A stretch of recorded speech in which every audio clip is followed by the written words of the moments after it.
this press conference in my capacity as a former member of parliament for Kinangop, and now a serving deputy governor, and by extension now the most long-serving politician active in Nyandarua, and by extension maybe in Central Province. And I want to clear the air on a very, very serious issue which has been mispresented by some of politicians in this county. And this is the issue of Kinangop Waithaka. And I want to tell the whole world, Kinangop Waithaka started its operation in Kinangop when I was a member of parliament in 2004 in a farm owned by Mr. Nene. And they completed their research and the feasibility study in around year 2011 or thereabout, when Honorable David Nigoge was a member of parliament. And by a written lease agreement dated 7th of February 2013, Kinangop Waithaka Limited entered into a lease agreement with 37 farmers in both Kinangop and Nakuru East in Nakuru County to lease their portions of land measuring 40 by 40 meters where they would put the turbines.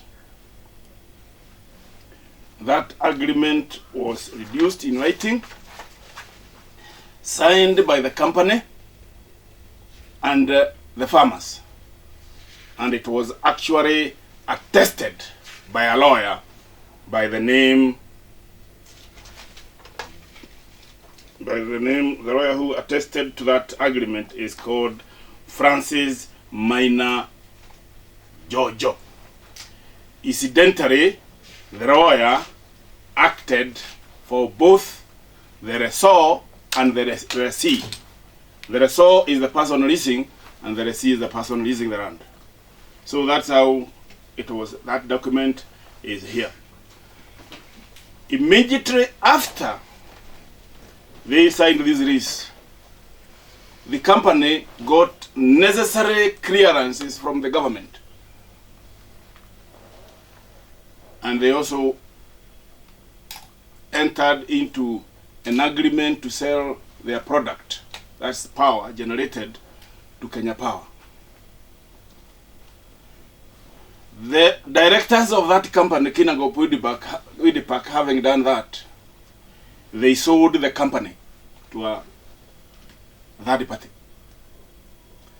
The person who was the mastermind of the research is a lady called Janine Fresher, and she sold that company to a group of other investors after acquiring the necessary document.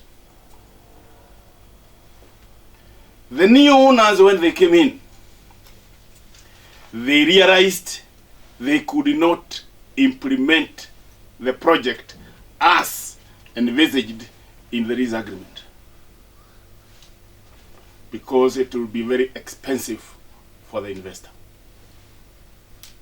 So the investor were unable to implement what they bought. And they brought a new angle, or changed the goalpost. They said they wanted to change the distance of people to be compensated from 750 meters from the turbine to 130 meters from the turbine. So the number of people to be compensated would reduce. And to date, that has not been agreed between the farmers and the company.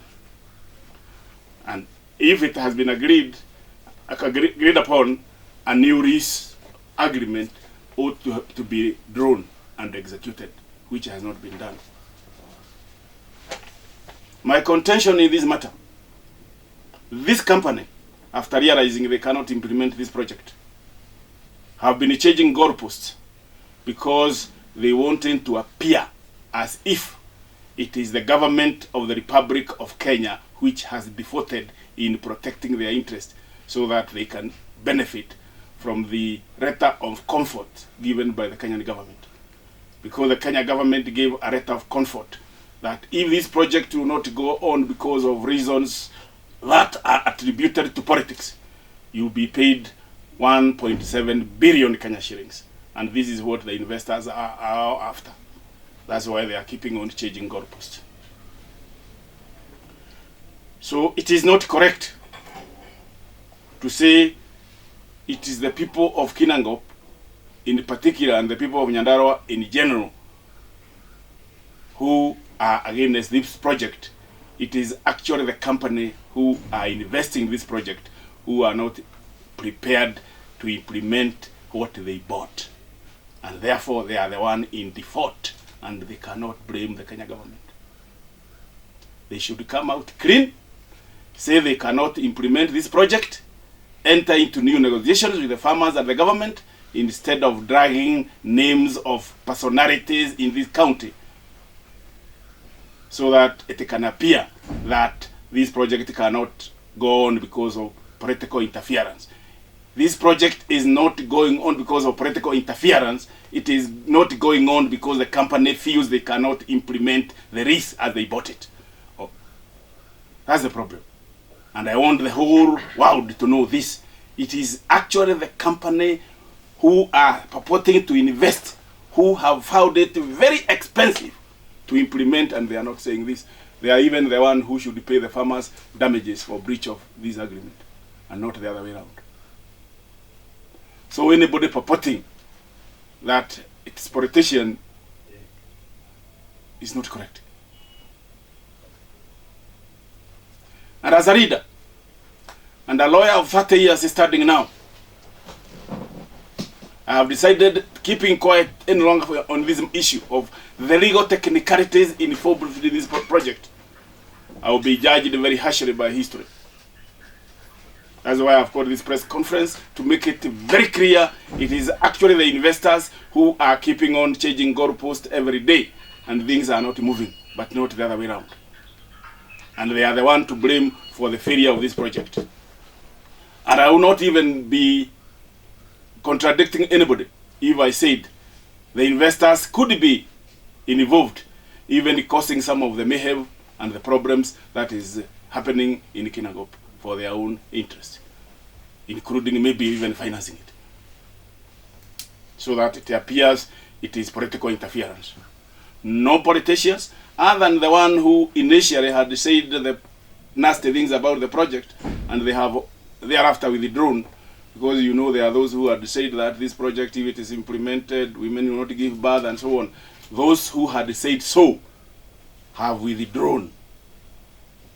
But after they have withdrawn, the company brings other issues because they cannot implement this. Let them come clean on this, say they cannot implement it, and stop blaming readers in this county. And I'm saying this on behalf of the readers, as now one of the longest serving reader in this county called Nyandarua.